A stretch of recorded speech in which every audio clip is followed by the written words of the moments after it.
రాజమహేంద్రవరం నగరపాలక సంస్థ పరిధిలో భవన నిర్మాణాల అనుమతుల ప్రక్రియను మరింత సరళీకృతం చేసి ఎటువంటి జాప్యం లేకుండా సేవలందించేలా చర్యలు చేపట్టినట్లు joint collector Y Megha Swaroop నగరపాలక సంస్థ కమిషనర్ రాహుల్ మీనా తెలిపారు.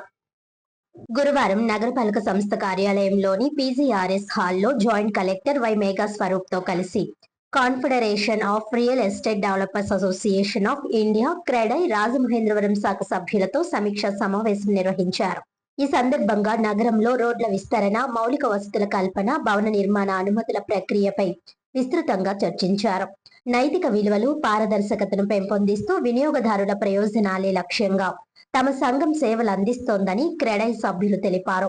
నగరపాలక సంస్థకు ఆదాయం పెరిగేలా, నిర్మాణ రంగం మరింత అభివృద్ధి చెందేలా తమ విలువైన సూచనలు, సలహాలను అందజేశారు.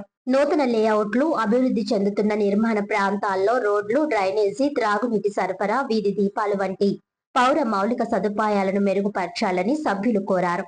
గత గోదావరి పుష్కరాల సందర్భంగా నగరంలో రోడ్ల విస్తరణ చేపట్టిన విషయాన్ని ప్రస్తావిస్తూ రానున్న గోదావరి పుష్కరాలను దృష్టిలో ఉంచుకొని ప్రాధాన్యతా క్రమంలో మరిన్ని రోడ్లను విస్తరించాల్సిన అవసరం ఉందని అభిప్రాయపడ్డారు.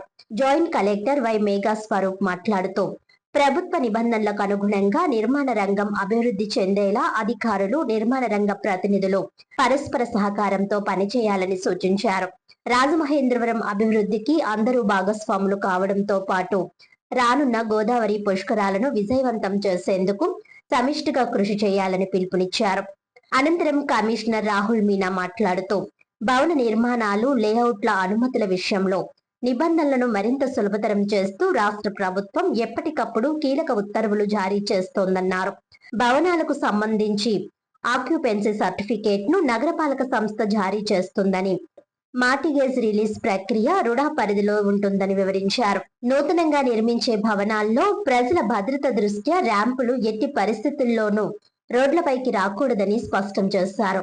ప్రతి నెల రియల్ ఎస్టేట్ అసోసియేషన్ల ప్రతినిధులతో సమావేశాలు నిర్వహించి వారి సమస్యలను పరిష్కరించేలా చర్యలు తీసుకుంటామని తెలిపారు.